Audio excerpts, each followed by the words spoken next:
Welcome back to Nail Babe Pod, a podcast dedicated to interviewing the nail babes of the nail world. I'm your host, Abe, the Nail Babe, full-time nail content creator and podcaster. This week, my nail babe is Mel from Loud Lacquer. I only mention it 10 other times in this episode, but Loud Lacquer was the first brand to pay me for my swatch videos. So they do hold a special place in my heart. But Mel has had many lives and jobs before she started her nail polish company, Loud Lacquer. She was a talent manager and creative director. She helped start KL Polish, which, if you've been in the nail polish world for a while, you might remember. It was the influencer brand for Kathleen Lights. Mel helped run the creative side of KL Polish, including their campaigns and marketing. And then after KL Polish dissolved, she started her own brand, which we get into all the details about running a business, what goes on behind the scenes, how much photo shoots cost. She's done huge photo shoots for all the brands she's worked with, and how that was transitioning into her own small business. So we get into all of that, including what her brand is doing now, which has expanded into also doing custom nail polishes. So either in person or online, you can get a custom polish made. You choose all the pigments and you see the process from mixing to bottling and naming the polish. I will leave links for that below. But without any further ado, oil those cuticles and lotion your hands and welcome Mel to the pod. I am so excited to welcome Mel to the pod. Oh. Thank you for having me, Abe. Of course. You guys know her probably from her brand Loud Lacquer. Mm-hmm. And I was talking to Mel before this, but she was actually the first brand to pay me for my content. Yay. We love that. So literally started me on this journey. I was like, wait a minute, people are going to pay me for something that I'm already doing? So I credit you. It was all of you. It was your talent that made me want to pay you. So love that. But you also have a background in beauty, in working with other brands and being the creative director, right? We'll get into it. Yeah. Well, okay. I love to get people to give us their Sparknote versions of how they got into nail polish.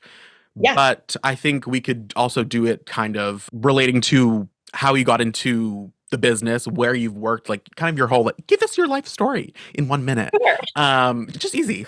I guess my example that I give for my Sparknotes of how I got into nail polish and posting online is simply nailogical, COVID boredom, and self-expression. That is real Sparknotes. We're like reels? We're 2 seconds, okay? Okay, sure. I'll give you a little more breathing. You can give us a few more sentences. I was gonna say, I was gonna go for it. I was gonna try and do what you did. I would say creative executive. Okay. 17 magazine, beauty influencer world, and specifically working with a nail polish company before starting my own with an influencer and having a lot of experience in just that general beauty, nail, influencer, brand, creative world.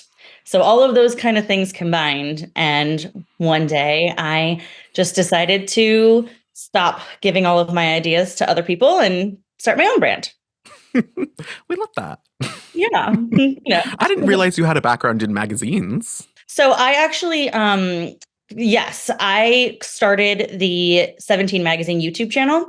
They had a YouTube channel that was like dormant. It had like 80,000 subscribers and it was the digital age and they were like, we should be relevant. And so they hired me and I really took their channel and I think we got over 600,000 subscribers in 1 year. And this was like early days. So it was like not easy to do that. It's still not easy to do that. Right? I mean, right? Because if I have that many. Yeah, and we worked with like huge people. And I actually I'm very proud of this fact.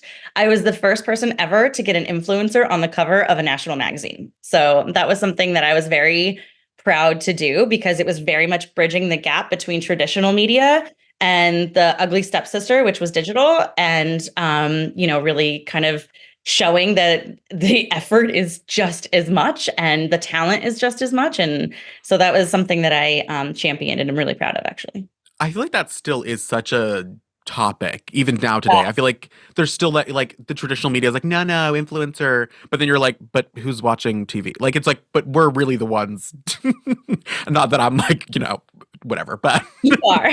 well, Well, I think the conversation has sort of shifted a little bit, which I love because wording and language does actually mean a lot. And so now people call it the creator economy. And so it's mm, no longer like I'm an influencer. It's more like I'm a creator. And that kind of bridges the gap between all forms of media, whether it be, streaming, digital, TV, film. I mean, even film is on streaming now. It's all sort of convoluted. So.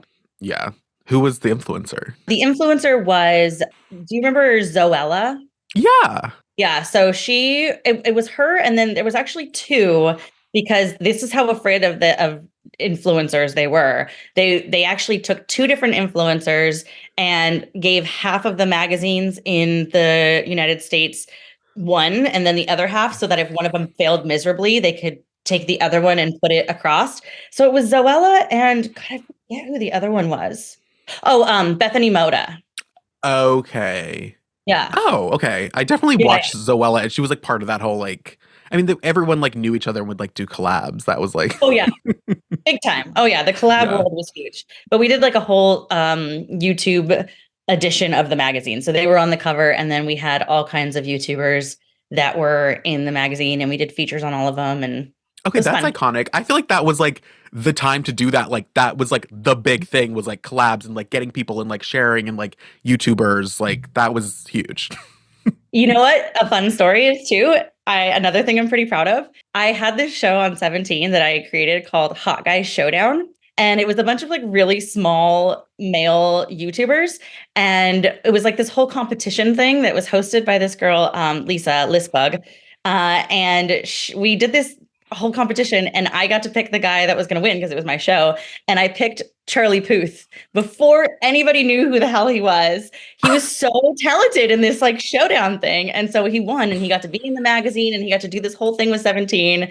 And then like later when he became famous, I was like, I discovered him, but I didn't. It was many years later that he got famous, but I like to pretend like I discovered him. He's so hot. I know, Anyway, right? I know. Agreed. love that. You know what makes him even more hot is his voice, though. It's like, oh, I'm a So sucker. talented. So talented. So how did you get into that world? Like, how did you get the job at the magazine? Like, what were you even doing before that? Yeah. So, like I said, this is aging me, but I was very early days of digital. I think this was like 12 years ago. And I worked for this other company you may or may not have heard of. It was called Style Hall. And it was the first multi-channel network. I know it's crazy that you don't even know who they are because they were iconic way back in the day for like fashion and beauty YouTubers. And I was the executive producer for their YouTube channel.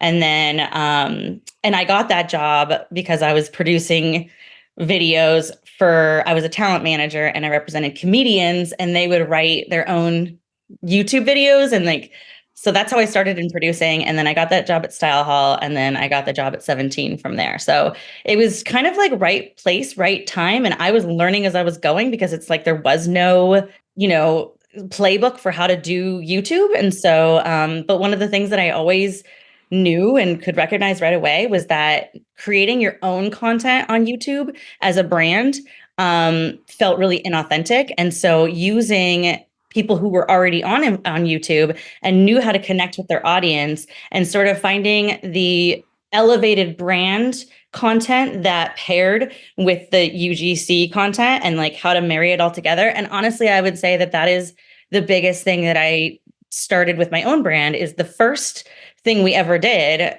A week after I launched the company, we put out our first major collab. And so that was very much what I was trying to do from the get-go, was be a brand that had its own, vision, but then also know how to talk to the audience through talent. So I feel like that is still like something that companies struggle with and try to do and can't do well.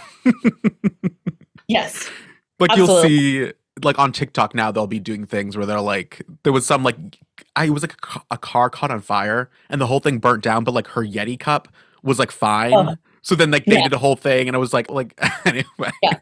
Yep, I just watched a whole video on that. It's so funny. Yeah, I mean it's hard because it's like you have to be a brand but then connecting to a consumer without feeling like a brand, but you are a brand. And so it's a very fine line. And that's why, influencer brands always do really well out the gate because they've got an audience, but then they tend to struggle when it comes to the business side of things because it's like, well, they know how to talk to their audience, but do they know how to run a business?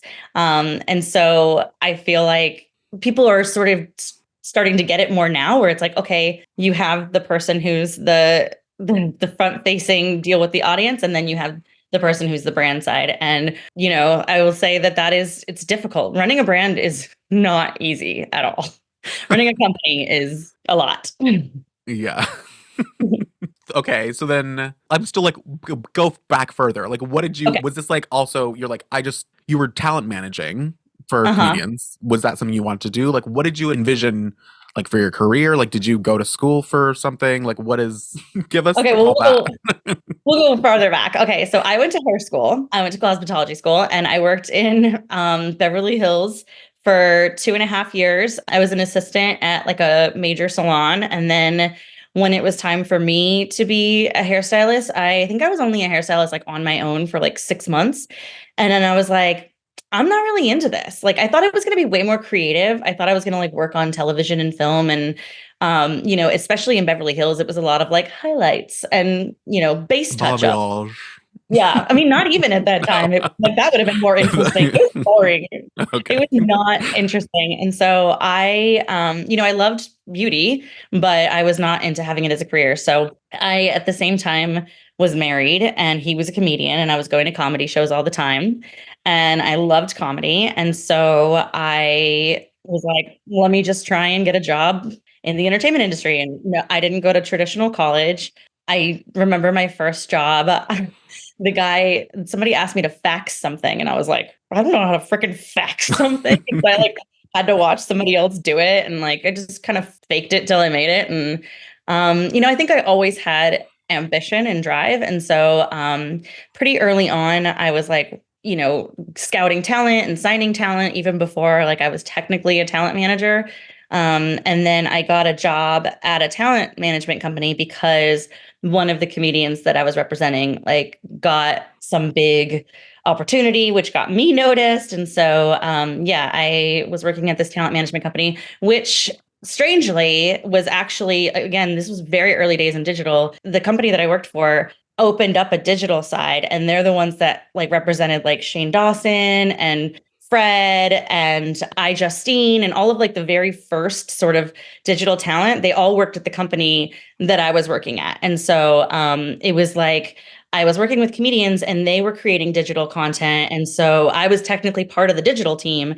And so I got exposed to the whole side of YouTube and influencers while I was representing comedians. And then when I started producing content for them, I was like, this is so much fun. Like, I really love creating content. Managing was fun. And I think why I was so good at working with talent and really feeling like I understood their struggles because I was kind of in on the ground floor of what they were going through. It was us against like the big guys. So then when I got the job at Style Hall as the executive producer, I really knew how to talk to talent and I really knew how to make something that they felt was authentic to their audience, in addition to working at a company where I could kind of, speak the language of both and be in the middle. So that was kind of the evolution.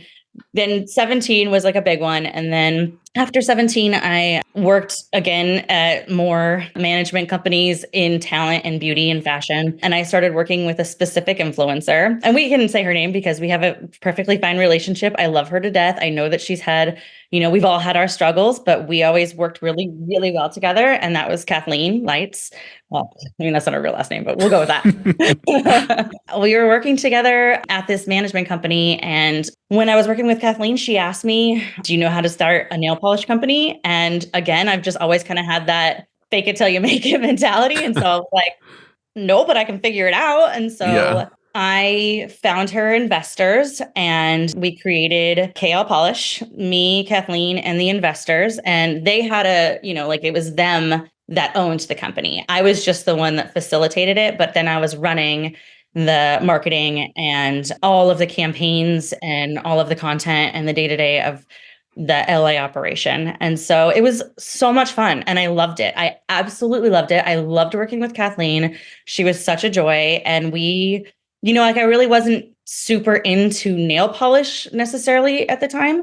I was more like, I love beauty and I painted my nails, but I wasn't like a huge avid nail polish person. I just really fell in love with it when I was working there. Going back to like investors, what did this look like? I'm curious how that even works to like start a brand. So I technically wasn't her manager when I connected her with the investors. So this was Okay. more just on like a friend note. On a friend Oh. note, she asked me if I knew how to do it. The investors I worked for them and I knew that they had money and I knew that they were smart businessy businessers. And Mm-hmm. so that's kind of how I connected it was I connected the idea of starting a brand with this influencer and they invested in it. So I technically worked for that company and was just friends with her. And then, when KL Polish started, that's when I was technically still working for the other company, but then also running the content and campaigns and all of the creative on the marketing side. Kathleen picked all of the colors and all of the names. That was 100% her. But we would work together on campaigns and stuff. And then what is that pitch, I guess, to the investors? Like, what does that look like?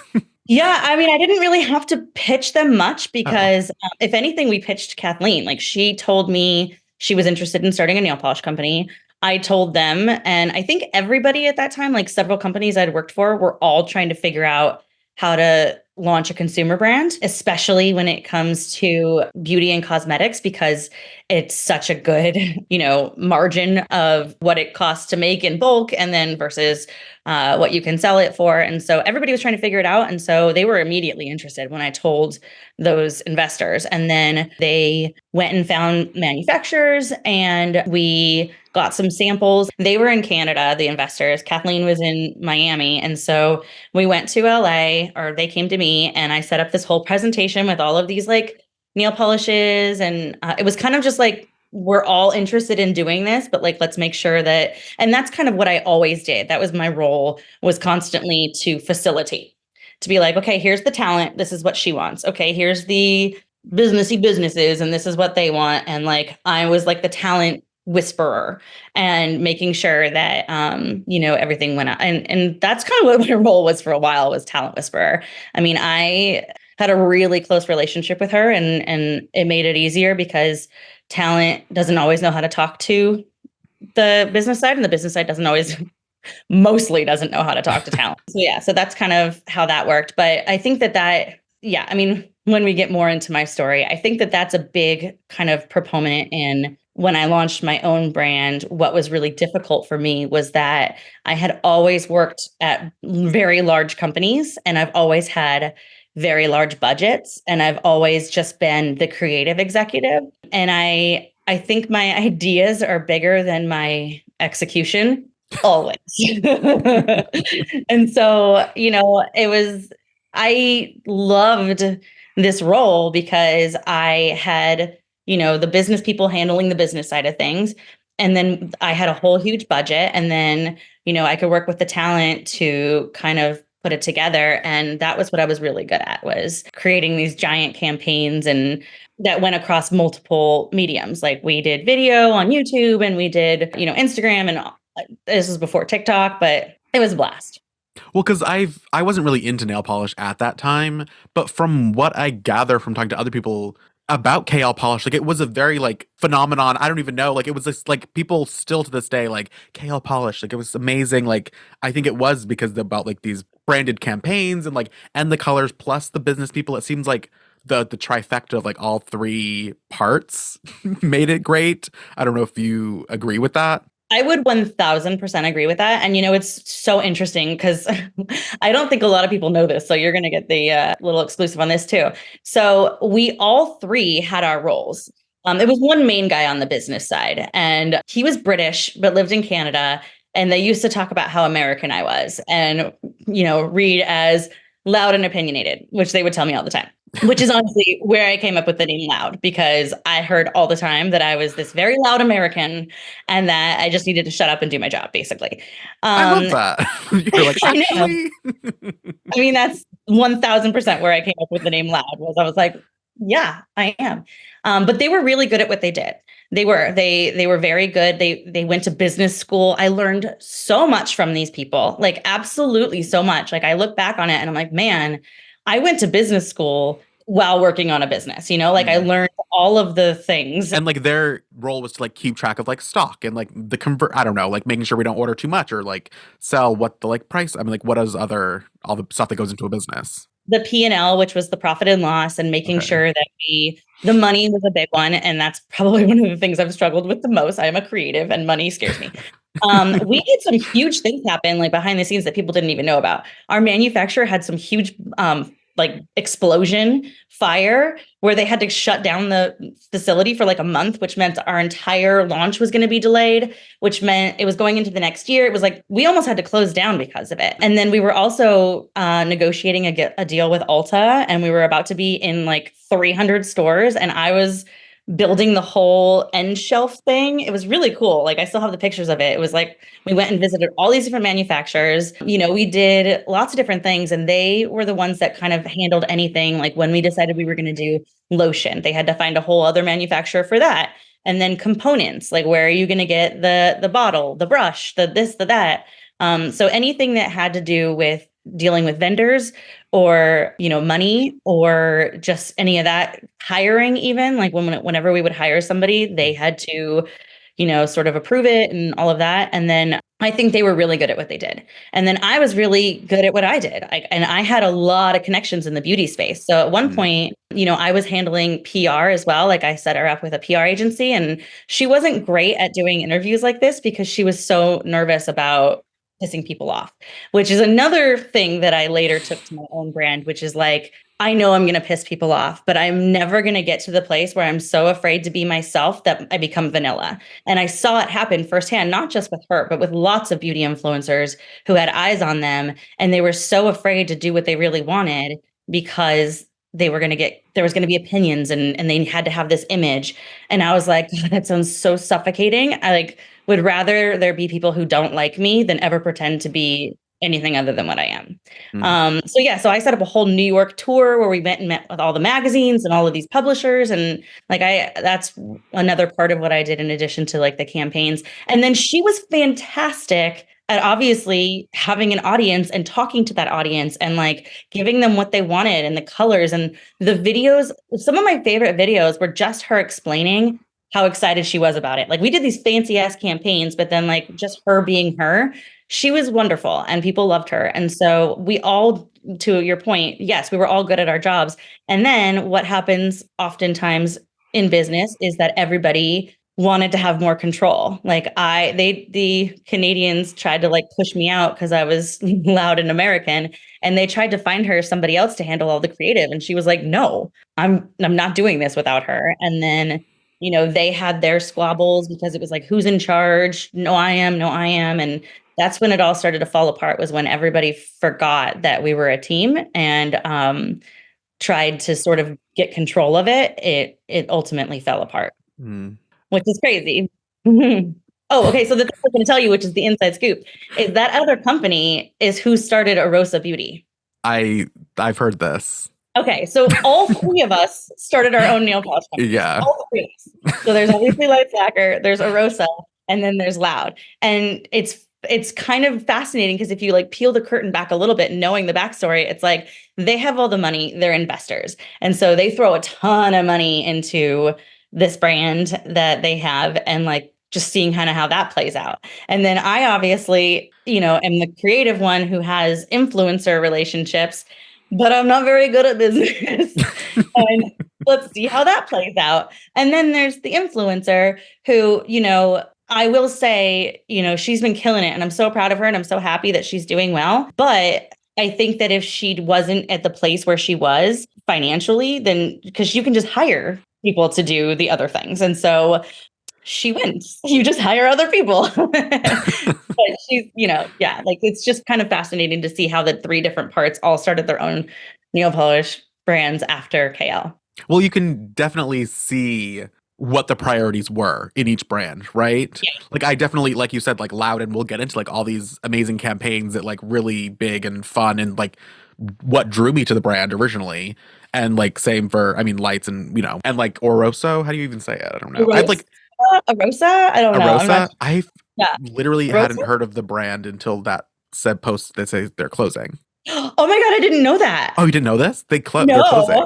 I mean, it didn't surprise me. One thing that I think is so fascinating, and I think I even texted Kathleen about it, is they did this whole campaign. And what was another thing is like, so they wanted to start this business where they were going to go to multiple influencers and do the same sort of thing where it was like, we start a brand, and I was still there at the time. And they hired this other girl who was going to be the one that was going to facilitate these relationships. And they failed so miserably. The other brands that they were doing with these influencers ended up like going away immediately. And so I was like, people don't realize it is not easy to deal with talent. You can't just be like, hey, we have money. Like there's a lot of like things that go into it. And so, but yeah, so then they ended up doing that huge campaign with the D'Amelios. But oh man, they blew up immediately because they had like 2,000 Well, I followers, know the and then D'Amelios, but then like what was they they did collabed something with with them. them? Yeah, What was it? they Like did it. makeup or something? No, nail polish. It was? Yeah. And Get out but of my then turf.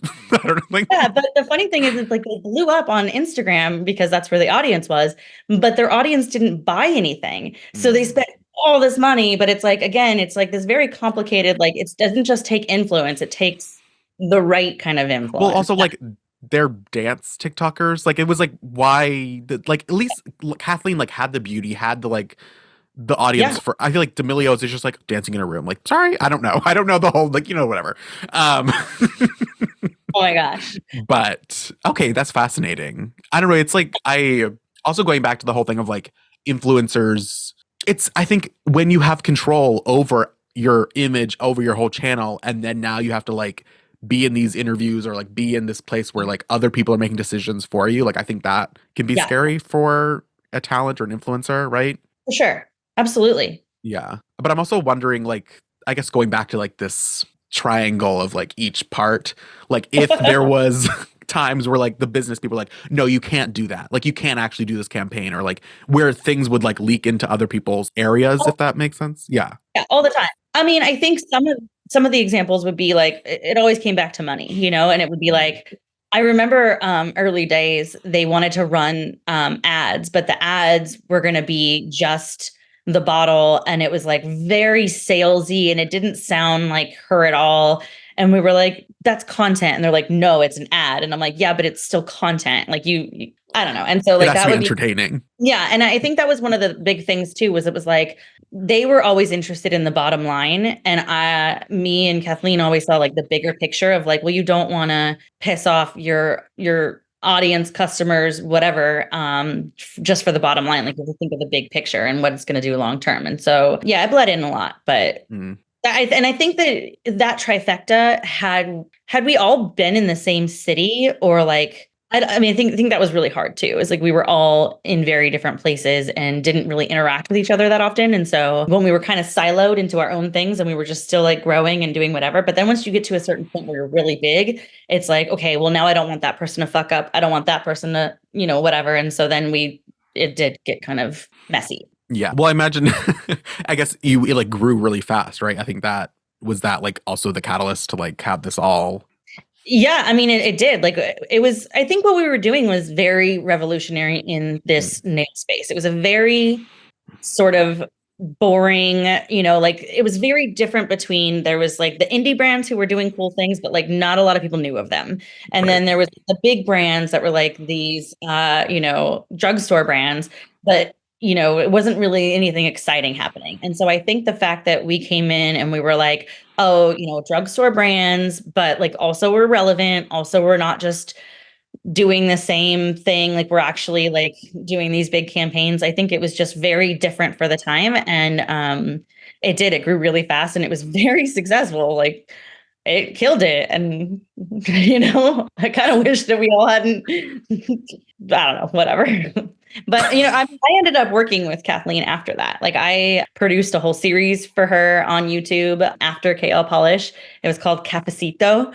Yeah, like I did, and then I helped her start her apparel brand. I did all of that with her. And then, I couldn't work in nail polish because of my paperwork with the last company. And she was going through legal battles with them as well. And I think at some point it was just kind of like for me, I was traveling to Miami so often and I had babies. I had really young children. And I was like, this isn't going to work. They wanted me to move to Miami. I honestly thought about it. I went there and like looked at houses and did the whole thing. And it just wasn't going to work out. And when it was me and Kathleen working together, it was wonderful. Like we worked really well together. But now that it was just other people in her life handling the business side of things that I did not jive well with, that's when I was like, I don't really want to move my whole life to another city when already I am not jiving well with other people who were handling her business side. So we parted ways and we parted very amicably. Like I left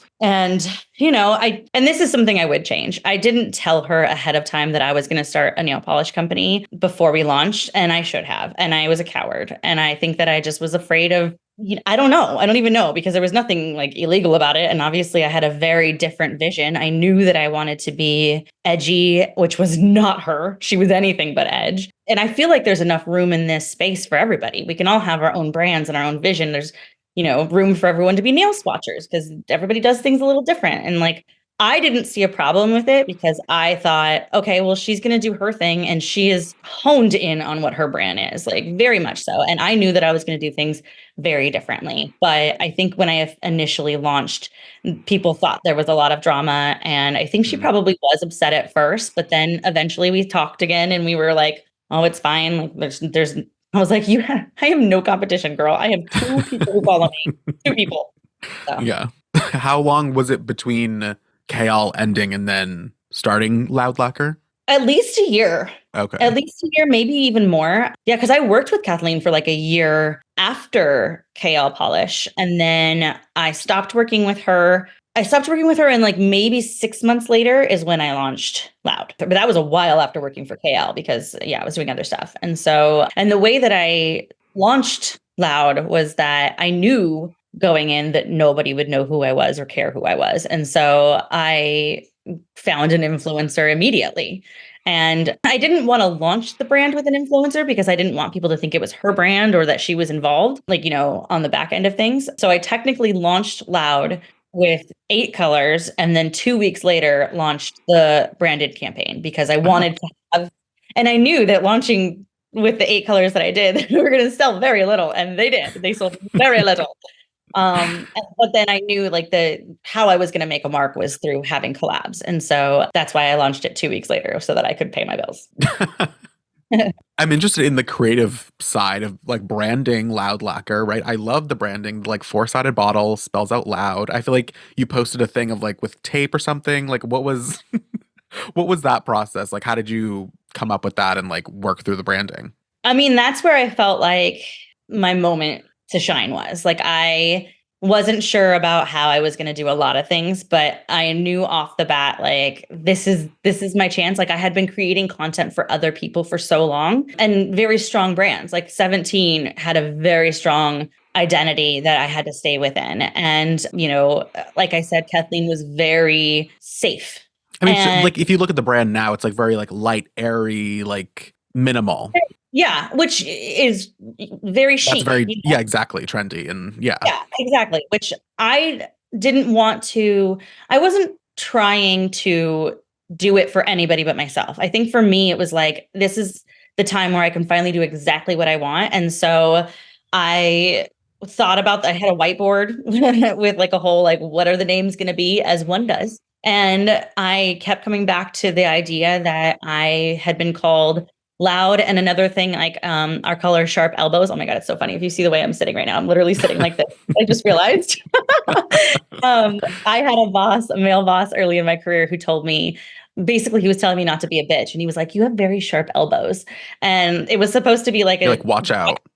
Yeah. Like I was cutting people, like as I was, like I was, so that was another thing that I was like going to take all of these things that people had said about me being a woman in the, executive world and running a brand and a business. And I wanted to be unapologetically myself. And so the Loud name stood out, and I love 4-letter words. I feel like it just makes sense. Like, I don't know.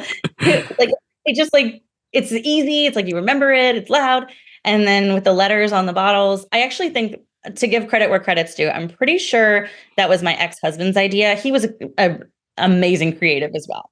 We had plenty of things that did not work right in our relationship, but I will absolutely say that the reason that Loud was so magical in the beginning was the combination of the two of us, because he was a really, really good editor, director, creative producer as well. And so, like, the Bailey video, he directed and edited that, and the concept, we came up with together. And when the first iteration of it was not great, and then, I was really good at giving notes and the creative vision, but he was really good at it. And to be able to have somebody at his caliber do it for free, which is what I got. So a lot of those early campaigns were absolutely free. I remember when COVID first happened and we couldn't hire anybody, we did a Saved by the Bell collection, and we literally filmed it with our friends in our warehouse, and all of the content was free because it was just us filming it and he edited it. And so that's where I will say that I was fortunate in that I had these big productions that didn't cost a lot, which not a lot of people can say. And so and because I don't think small, like, I have big plans and I have like big ideas. And so if I were to pay for a company to do that, it's very expensive. And in fact, I did. Well, I was like, actually, like, how much? Like, let's like can you give us like a breakdown? Yeah. Like, because also when I talk to content creators, and being a content creator myself, it's like, I am the director, I'm the editor, I'm the whole thing. So like, content creator, user generated content, UGC, as you mentioned, like, that's a great thing for businesses, right? Because like, you don't have to pay, I'm guessing, a lot more for like the whole setup. So let's like break it down for people, like, who are the people, what are like the set, like, if you can give us like a ballpark for like each, maybe, I don't know. Yeah. So, okay, I'll give you 2 different examples. Both are pretty well known within my brand. One, I would say, was a super iconic campaign for us, was our summer campaign, where it was shot in Florida, and we used an actual creative agency for that. And it was guys and girls. It was our swingers campaign. And I remember it was like by the pool. It was very like sexy, like beautiful lighting. Like, everything was like, all the colors like matched perfectly, and like to the nail polish. Like, it was a great campaign. That was the one that I did my swatches for. Yes. Yep. And so let me tell you how much a campaign costs all across the board. So I think we spent like $25,000 on that photo shoot, but we got video, photos, social content, and we had to hire models. We had to, get a location. We had to have a whole crew. There's a lot of that goes into it. And that's very much what I was used to doing at all my other jobs. And then, so that's just the campaign that is like the branded campaign. And then I paid every influencer that I worked with. So in addition to having those photos and videos, I had a lot of UGC content where it was not just swatches, but also video swatches, nail art, like we had like categories for every single, like, this person's going to do lifestyle, this person's going to do a reels, this person's going to do this. And so paying across that, and then, having to pay a social person to actually post all of the content. And the only reason I was able to do all of that was because I had done so successful with the influencers that I had worked with at that time. Like, I would have never been able to afford that on my own, but because it did really well. So the first campaign that we did with Bailey, I had a small investment from friends and family and my own savings. And we spent a small loan of $1 million. No, oh God, no, absolutely not. Kidding me? A small loan. I wish. And then her campaign was similarly like 20 to 25,000. But that, again, like the location, and we had Ariana Grande's nail person came and did her nails, and we had, makeup artists. And also like a film crew is not just one person. Like, it's like absolutely. Minimum, what, like, I don't know, 5, 6, maybe, or even more. Well, there's at least 10 people there. Yeah, at least.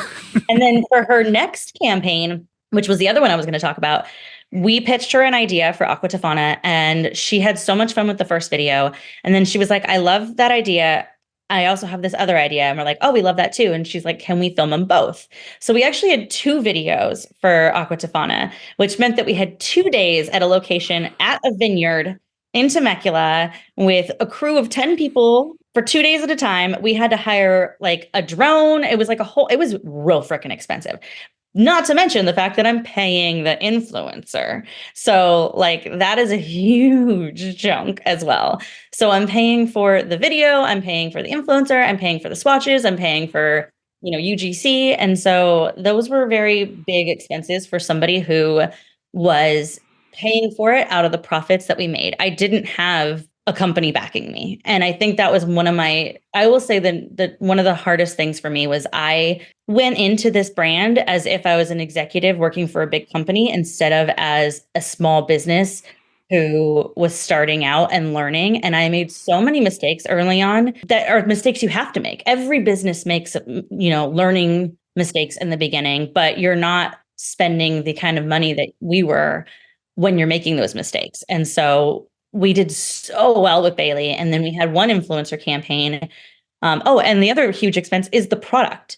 You're working with an influencer. You can't order 2 nail polishes. You have to order a lot of nail polishes, but you don't know how many you're actually going to sell because, like I said, following doesn't indicate sales. And so we had one influencer, and I will not say who it is, that we ordered a lot of nail polish, and spent a lot of money, and it did not do well. But it's like, those are mistakes that have to happen. But at the same time, again, as a small business owner, I ate that money, and it was like, then I had to try and launch the next one with this much money because I didn't have any, and so that was one of the hardest things, was because I was working with influencers, it was really hard to navigate how much to order, how big it was going to be, how much, like, the deals to do. And I really wish that I wouldn't do anything differently, because I'm a huge believer in things happen for a reason, and you are where you are because of the mistakes you made. And that's what I'm trying to do now, is I kind of scratched everything. My whole life got realigned, and I was like, you know what? I'm killing myself.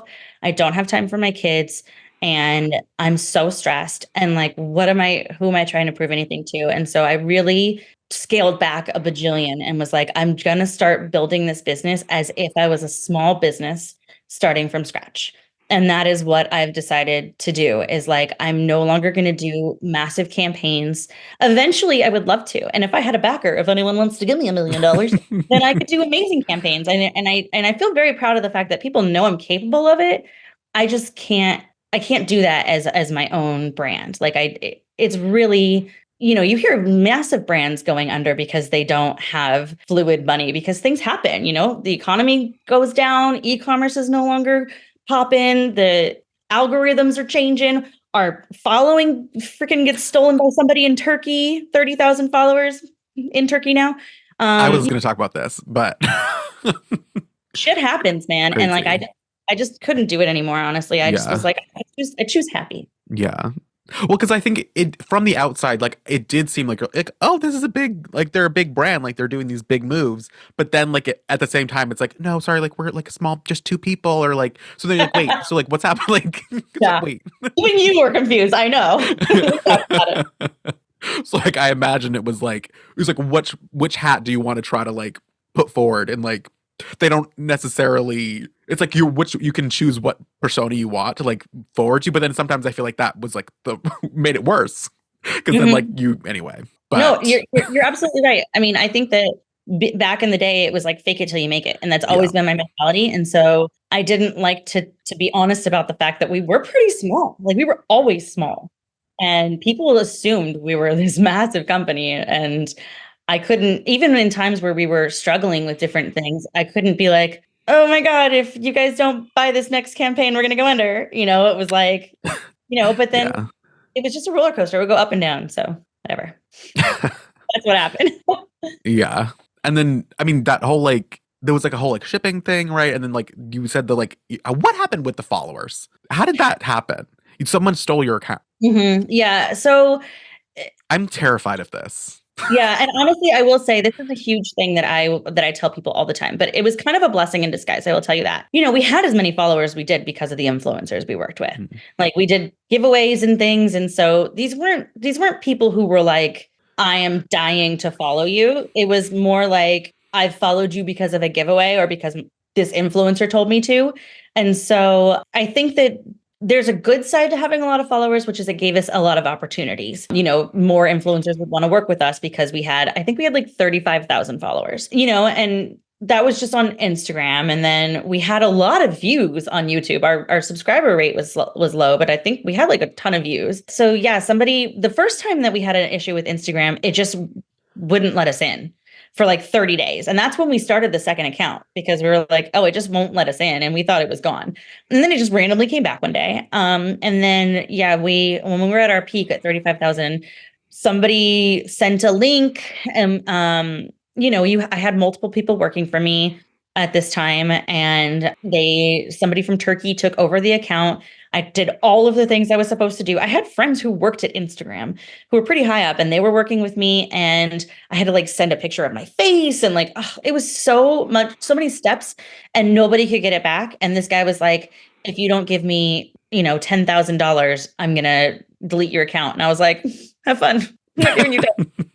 Absolutely not. But then what that made me realize was like, I thought that our sales were immediately going to go down. And the thing is that our email list was still all of those people, if not more specific customers, because anybody who went to the website wanted a discount. They were actually going there interested in buying nail polish as opposed to just being a follower on social. And that's where I talk about like the difference between sales and follower count is they're not the same. And so we had more sales and response from just sending personal emails and campaigns than we ever did from posting anything on our own socials. Now, when an influencer posted, for sure, because fans will be fans. So then it made me realize like it was easier to connect with people when we had a smaller account, but it was pretty scary. And like if that's how you're looking at our success, then we don't look very successful. So that crushes your ego a little bit, but in reality, it doesn't matter. Yeah. No, I definitely feel that because I think like there's different levels of followers. That I've gained followers from just like, oh, it's a viral video, like sure, follow. Like I never go on Instagram or like it's just my algorithm will never show my videos to them again. Right? Right. Like your follower count shouldn't matter on how much you get paid for like user generated content, UGC. But it also does kind of lend a lens of legitimacy to be like, oh, I have a lot of followers. Like people like what I'm doing. Right. So there Mhm. is that kind of like unspoken value put on followers, which is weird when it's like, no, it doesn't really. And same with like for you, it's like when you like have the like X amount of followers, it makes it seem like you're more legitimate or like more successful when it's like really like that number doesn't really mean anything. I think especially for a content creator, I think it's a little different for brands just because again, a lot of our followers weren't because of us, they were because of creators. Whereas like when people are following a creator, it's because of the content you're creating. So I think that that's definitely in and of itself an achievement, but at the same time, it doesn't necessarily mean like you said, success or for me, what I look for is production quality, hands down. Like I don't care so much about following as much as I always cared a lot about production quality. And then also, what is somebody like to work with? Do I want to have a business relationship with this person? Because there's a million, and I think that might come off the wrong way, but I've been working with creators for like 12 years now, and the amount of creators I've seen come and go, rise and fall, it's like you are replaceable. You're replaceable. And so, but I'm replaceable as a brand. Yeah. Well, everybody's Yeah. replaceable. So I think that that's where relationships matter and building long-term relationships with people. So for me, it's like I have the people that I know that I will continue to work with. And it's like, look, I might be really down right now and I can't pay you as much as I used to. But as soon as I come back up, you're the first person I'm paying. And for creators, it's like, you can work with every brand and make a little bit, or you can try and find a couple of relationships. And as you build together, you end up making more and it's like more sustainable because it's easier for me to work with the same person over and over again than it is to keep finding new people. So I don't care if you have 10 followers versus somebody who has 1,000. Obviously, those numbers are, but But like again, if somebody else is rising, rising, rising, rising, and you're just slowly coming up, but we have a good relationship and I trust the content and I know like I'm more willing to work with that person. I think that definitely, I find that is true as well, worth working with brands when it's just like, I'll do like a one-off thing. It's just like, I don't know, like, I don't know what this process is going to be. Like, are they going to make me do like revisions for no reason? Like, what Yeah. is this? Where it's like, you never know what's going to happen. I'm like, how long is it going to, how are they going to take to pay me? like, Yeah, like what's going to absolutely. happen?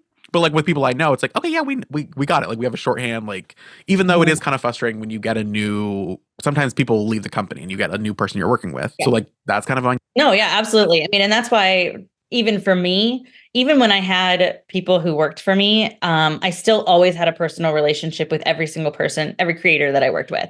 So even if somebody else was handling the day to day, I made sure to have a personal relationship with all of the creators that we worked with in any capacity because it's important to me. Like it's my brand and you're representing it. And so even if someone else is handling the details, yeah, that goes back to my talent management days. Like you have to have a relationship with the person. Like, yeah. yeah, I'm curious about the talent management days and also like how that informed your relationship with talent in the future, but also like choosing who to do collabs with, like Bailey Sarian.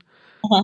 I guess I didn't know her that much. But like again, she was more like makeup, less nails, or was it what was her niche? Because I feel like it would You maybe know, that wouldn't be an obvious connection, but obviously was hugely successful. it's fascinating because I think that when we first launched with Bailey, it was one of those enigma kind of things where it was like, I was not a brand yet. I didn't exist yet. So, like, why did she work with me? You know? And then it's like, I actually knew her talent manager. We had worked together at a company previous. And I will say, if there's anything that I am excellent at, it's networking. Like, I have a lot of different connections. And I think that's what has gotten me as far as I have is I try to always be nice to people and not burn bridges. And so eventually, those relationships kind of come back and play. And so I knew her manager and she told me, she was like, I have this client who no brands really want to work with because she talks about murder and she's edgy and she's got tattoos. And I was like, sign me up. Like I was coming out the gate like I wanted to be different. I wanted to be edgy. I wanted to be cool. I wanted to be shocking for like my very first campaign. And so our first campaign together, I was the first brand she ever worked with. She had never done a brand deal before then. And she was big, but she wasn't massive. Our collection didn't sell out right away, but then all of a sudden she started working with this other company who I worked with as well. And they were repurposing her content on Facebook. And it was actually blowing up on Facebook. And so then all of a sudden one day, the video that we did where she was talking about us resurfaced on Facebook like 7 months later and it blew up on Facebook. And so then the original collection that had still like slowly had sold here and there, like, was successful, just wasn't massive. All of a sudden my phone one day, was going bing, bing, bing, and I was like, what is happening? And me and Cassie were like trying to find who had talked about us, what had happened, like why were we suddenly blowing up? And it was her video from 7 months earlier resurfacing, which was fascinating. And then she blew up. And so then when we did our second collab, she was just massive and she has such a fandom. So I think the first one was really kind of like, just the stars aligned. Like she hadn't really worked with any brands and this was the first person that I was going to work with. And I really loved her vibe and her style and we listened to the same kind of music. And so it made sense for the kind of brand that I wanted to have. And it didn't matter to me whether she had a lot of followers. I mean, she had a following, but it was more like I was showing the world who my brand was, and this was the kind of influencer that aligned with it. And so every influencer after that, and I will say that sometimes you lose your vision and you do go for numbers and they don't always work out. But a lot of the people that we worked with, I feel like really did embody our brand. Like the next person we worked with was Ariel Versace, which was a drag queen. And I loved drag shows. And my late brother, is actually the one who connected me to Ariel. And so again, that just kind of worked out. And I was like, how freaking fun.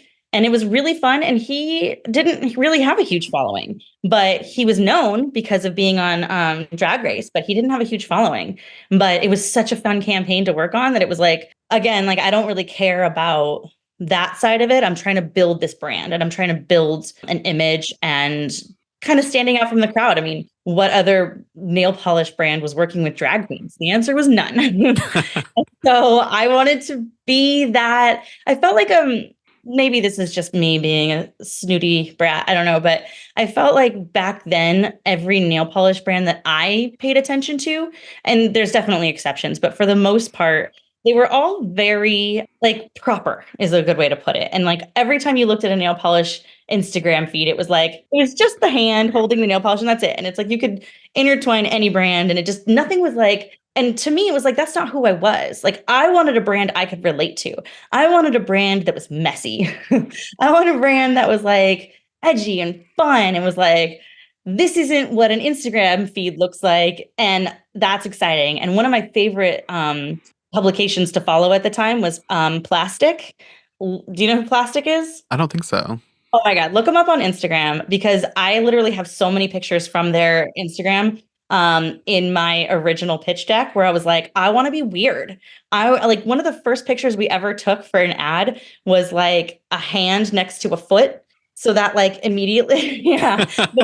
And so many people would be like, what's happening here? And that's what I wanted. I wanted like wait, what the fuck is this? And so it was so fun. Those early days were so fun.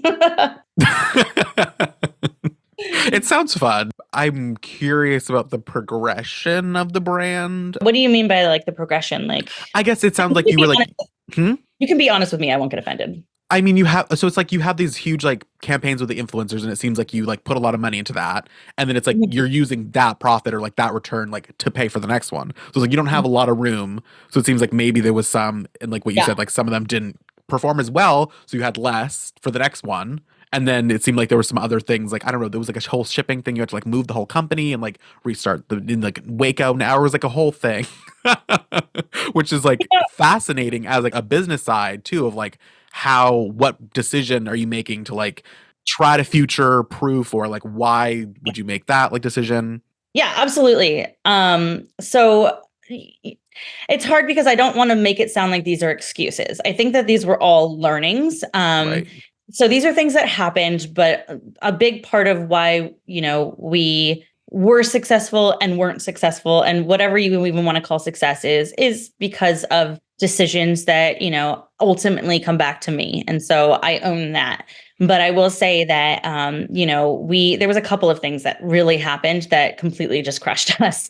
One was that people don't realize that with e-commerce, you have to pay sales tax in lots of different states. Okay. So most small businesses who are, e-commerce don't have to pay sales tax in a lot of different places because they haven't hit that threshold yet. But because of these influencer campaigns, I hit the threshold in 13 different states.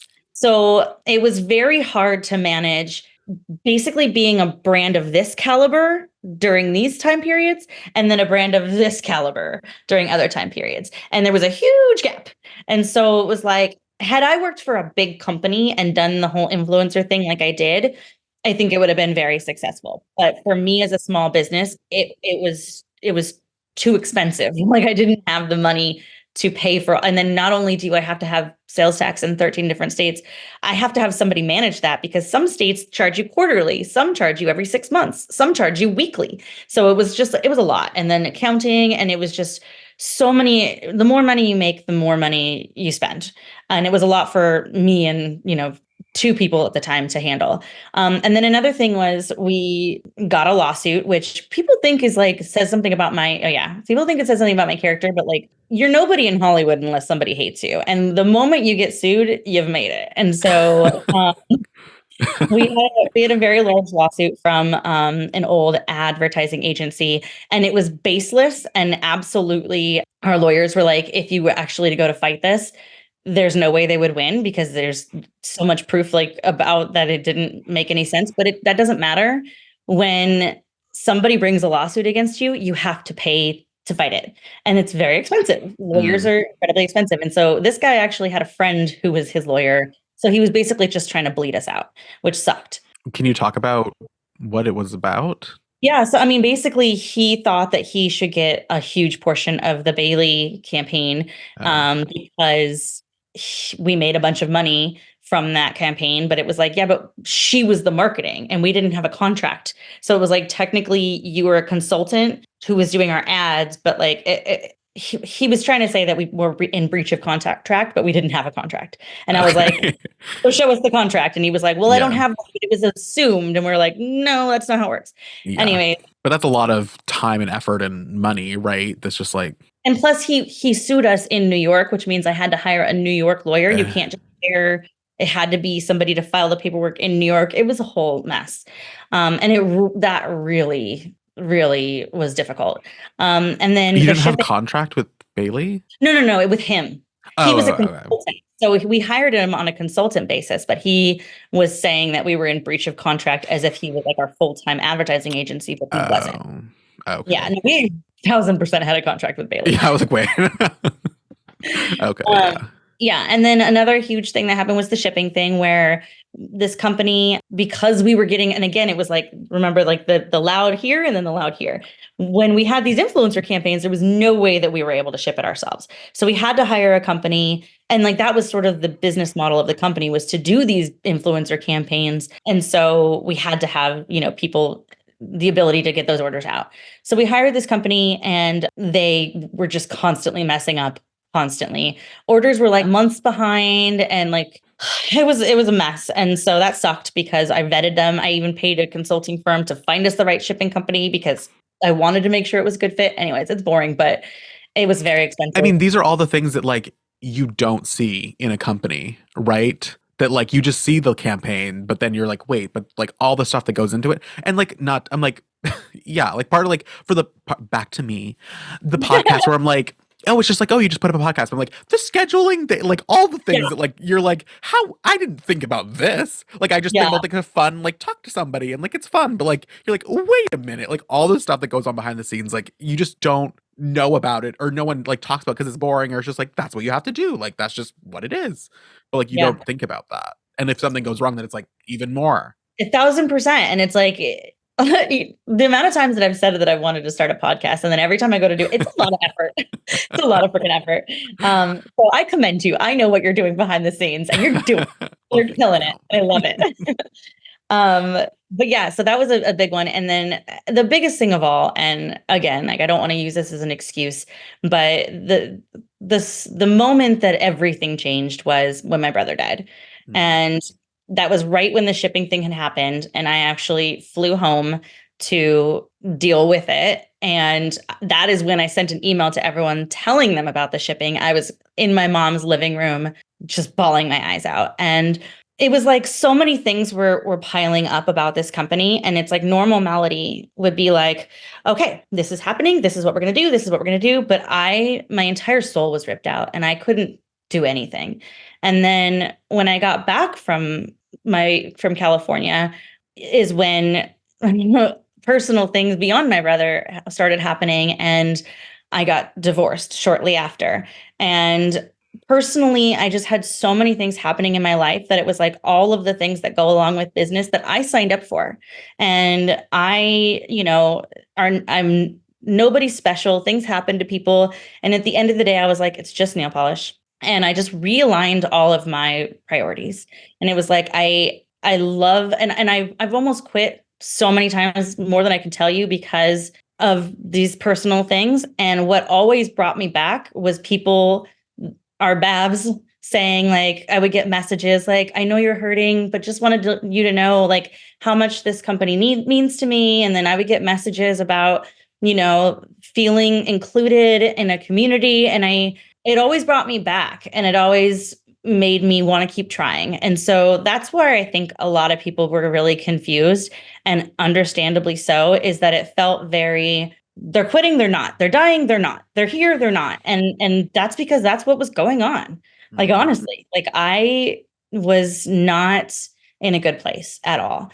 And so for a good, almost like a year, I would say, was the brunt of the grief and the struggle of continuing or not. And some of the things that really brought me back to life was when I started doing the create your own nail polish in person and dealing with humans in person, because I lived in Texas I was no longer married to the person I had been with for 20 years. My family wasn't here. My brother had just died, and I was very alone. And being in front of people again and interacting and seeing the joy in people's faces when they were creating and having fun, and I could just be myself, and nobody was going to write mean comments about me, Mm. like in person. And it was what I needed. It was really, really what I needed. And so I did. I shifted my focus to that for a while. But it was a lot of the comments of the online community and the people that I just loved that kept me sort of dabbling there. And then Cassie and I both kind of got to a place. And for anybody who doesn't know, Cassie is my right-hand man and been with me since the very beginning. And she has seen me through all of this. And me and her were making a lot of decisions together. And she was working really hard and struggling personally too. And we were both kind of just like, we took a deep breath, and I think we stopped posting on socials for like a good 2 months. And we were just like, let's just take a step back and decide what we really want. And you know what? People got upset about the, lack of transparency, I guess. I don't know. I felt like I was pretty transparent, but I guess there was times where I wasn't telling the full story behind the scenes because I was like, nobody wants to hear about my messy life right now. Yeah. But that's where we are now, is that we really took a step back and decided what it is that we want to do in the future. And having sort of been on this roller coaster, what is it that brings us joy? And to me, the biggest thing that brings me joy is people, like the community and people in person and content and creating content. And so those are the things we're focusing on. And I probably won't do any huge campaigns anytime soon because I think that's what was killing me. So yeah, that's where we are. I think that, I'm glad you're here. Thanks. And because I think that is also what I remember so vividly about the community, the badass, what is it, bitch? What is it? Badass boss bitches. Badass boss bitches is the Babb community, right? Like there was such, and I think like other brands have communities, but I don't know. There was something different about it. Was like very like I feel like you knew a lot of the people. Like you would see the recurring like names and like I think it was like what was her name? Jenny. Jenny.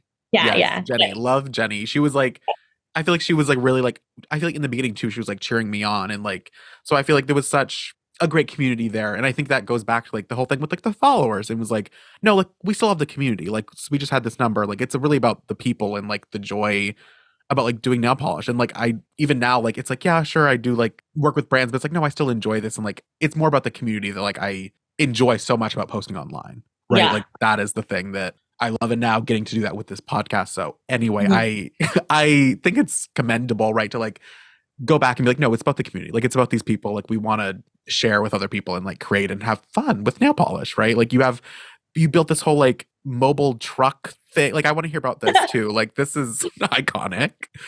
Thank you. Yeah. I will say, just to touch on the Babs for like a second.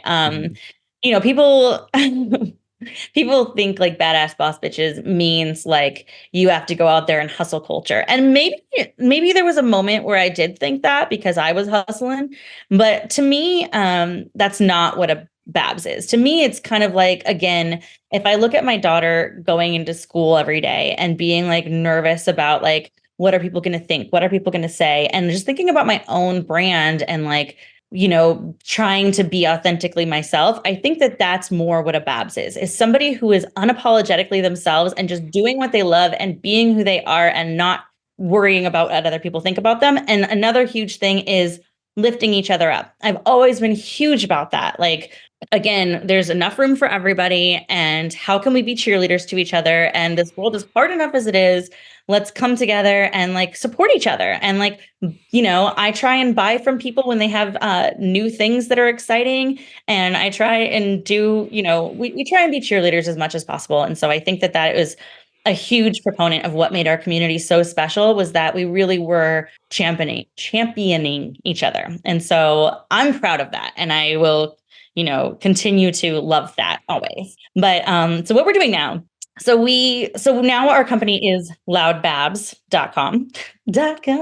And so one of the things that we do is you can come in person. We have a Airstream that we renovated. It's super cute in Waco, and you can create your own nail polish. And I love it. It is so much fun. It is all the things that like I enjoy about this world, which is color and expression, and even naming it, and like thinking about what you're going to do, and like what you're going to, what the theme is, or what the inspiration is. It's very much what makes me excited. And so, we have our custom colors that we make, which is Loud Limited. And so those are the custom ones that Cassie makes, and they're completely hand mixed. We still have the Loud Lacquers. So you can still get the manufactured nail polish, which is a big part of, like, we do, a fair amount of wholesale. And the wholesale is like to box store, or like what is the wholesale? We're available in Free People, and also Beyond Polish, and then we're working on a bunch of other deals. And so that's something that we're currently actively leaning into, is the idea of not just direct to consumer, because again, direct to consumer can be very difficult. And so I want to dabble in a little bit of everything, instead of putting all of my eggs in one basket and then stressing when something happens. And then we also have the Loud Lounge, which is where you can create your own nail polish. The whole create your own nail polish Loud Lounge experience, we are expanding, which more to come on that. Exciting. I feel like that is such a, and like I feel like it goes back to like working with people, right? The Mhm. like talent, the like, and sharing that creativity. I feel like that is something that like people don't know, or like know how to do, but like making that accessible. Like I think that is so exciting. Like even though it's just like, I don't even me, I'm just like, yeah, I have like 3,000 bottles of nail polish. Like, is it that exciting? But I'm like, that's like, you get to like do what you want to do, like put random stuff in there and be like, I don't know if it's like put dirt in that. You know what I mean? Like literally do whatever you want to do. And like you usually have like parties, right? You'll go to like events, and like I feel like I think that's exciting, honestly. Like, and it It is is. something different. Like I don't think, I mean, people aren't really doing, I mean, people hand mix obviously like small indie Right. brands, but it's not like something accessible to a lot of people. So it's something like setting you apart, making you something different, like bringing it to the people, sharing that creativity. Like it's exciting. Thank you. I honestly love it. And it's been something that kind of came about on accident and has been so much fun. And so leaning into that. And then one other thing that we're also, as a part of our brand 2.0, is, Loud Lifestyle. Like, we do more than just nail polish. We have like a whole lifestyle side, and my super cute clock that says oil your cuticles. Um, I know. So, It's a reminder. yeah, and it's just like another side of me. It's like we're more than just a nail polish brand, and I really think that Loud is an expression, and like our community is very much its own beast, and so that's what we're leaning into, and it brings me joy. Good. It brings us joy too, right? To see that's what I'm like, if when people are happy, then everyone is happy, right? I don't know. Is that so like I And think you can tell, right? When people on like line, or like if I make a video and I'm like not feeling it, I'm like, this is not a good video. Like I don't I'm not gonna post that.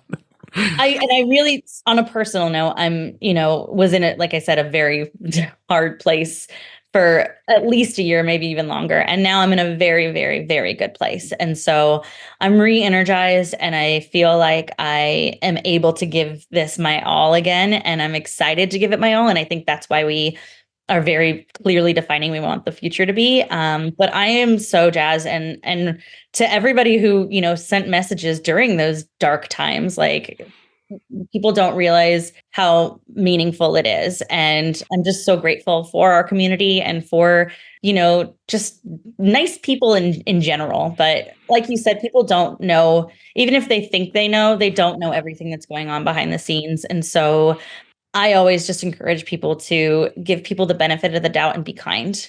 Like, kindness at the end of the day costs you nothing. And talking about brands or people behind their back or on Reddit boards is fun, but there's people who are attached to those comments. And so I just, really want people to remember that we are all humans, and to just spread love. I love that. And wholeheartedly agree. Yes.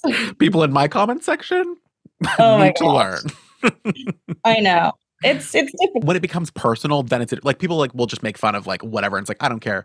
But when it's like, so I get a few comments when it's like actually something like really personal, or like I delete that. Like I don't need that level of negativity, and like, and just like how that affects other people too. Like, so I can be like, sure, I don't care. Like, I don't know these people, but like other people reading that in my section, my comment section, like I don't want to be spreading that. So like, that's, yeah. Absolutely. Be unapologetically yourself. And if that means protecting your your sanity in your community, absolutely do it. Yeah. So I agree for sure. Well, I thank you for being so open and sharing your story and continuing to spread love.